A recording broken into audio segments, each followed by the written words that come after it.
The gentleman from New Jersey is recognized. Thank you, Mr. Speaker. I yield whatever time he may consume to the distinguished gentleman from Texas, the sponsor of this legislation, Mr. Gohmert. The gentleman from Texas is recognized for such time as he may consume.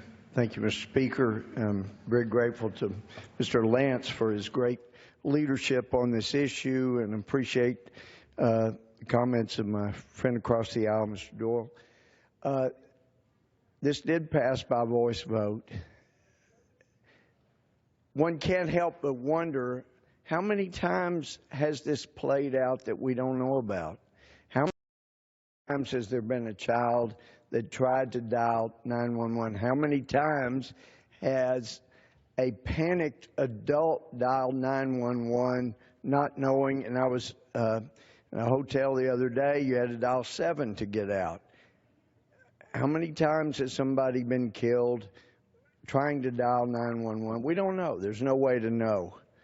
But we do know that this is the right thing to do. And the only reason this came forward is after the tragic loss of Kari. And her death occurred over several minutes. Normally, in a town like Marshall, especially in town like that, the police is going to be there within a minute or two. When something goes on this long, it was a beating, it was a stabbing. Her daughter was trying to dial after Kari had left this world. Her daughter was sitting in Hank Hunt's lap. She was crying, saying, "I did all I could. I kept dialing 911, and it wouldn't go through." Hank was torn up about it and got to investigating, and that's when this was brought to light.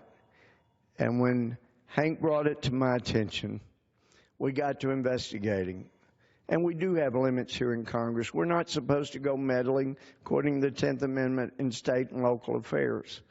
But this is a matter of interstate communications. This is a matter for the Congress. This goes across state lines constantly. It's in the public domain across the country.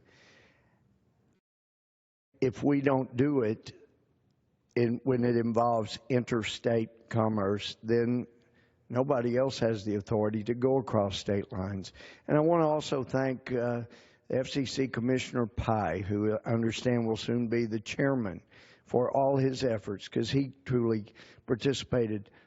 But when we found out that there's really no cost, if we pass this law, such as it is, then the companies that produce these phones will just set the default position so that when someone dials 911, it goes straight to an emergency operator without having to dial a prefix, whether it's 793, whatever. So there's no cost in that. It's just telling them how to do the default. What about existing lines? And then we found from people that have installed these multi-phone lines that actually, if somebody calls us and says, "Hey, we need to get our phone system reset so you can dial 911, it goes straight through." And everyone that we've talked to that was in that business said, "Oh, we'll come make that switch for free." So we knew we had a bill here. We had a law. It goes across party lines. It goes across bicameral lines. We had an opportunity to pass a bill. And I'm grateful to Senator Klobuchar in the Senate and all the bipartisan support there. As my friend Mr. Doyle pointed out, there's another push. Let's identify exactly where someone is within that multi-line system. That will cost money. And there are some that have said, look, but if there's somebody that's making a secret call, they don't want the bad guys figuring out where the call's coming from. So there are other involved here, but we have a bill that will save lives, and it's agreeable across the aisle. It passed this manner in the past Congress. It will pass this way again today. And so we just urge not only our friends here in the House, but also our friends in the Senate, please just pass this bill that we all agree on, save lives, and then let's have a full and thorough debate on part that will cost money. We have some mom and pop hotels that say if you make us buy a new phone system, the one we have won't be able to identify which room is making the call. You make us add to that, we're all already in trouble. We're barely getting by. Please don't add more cost to what we're struggling to pay as it is. Let's have that debate in a separate bill. Go ahead and pass this non-controversial one for Kari's sake, for the sake of all of those that would come into the same situation. Let's just pass this bill.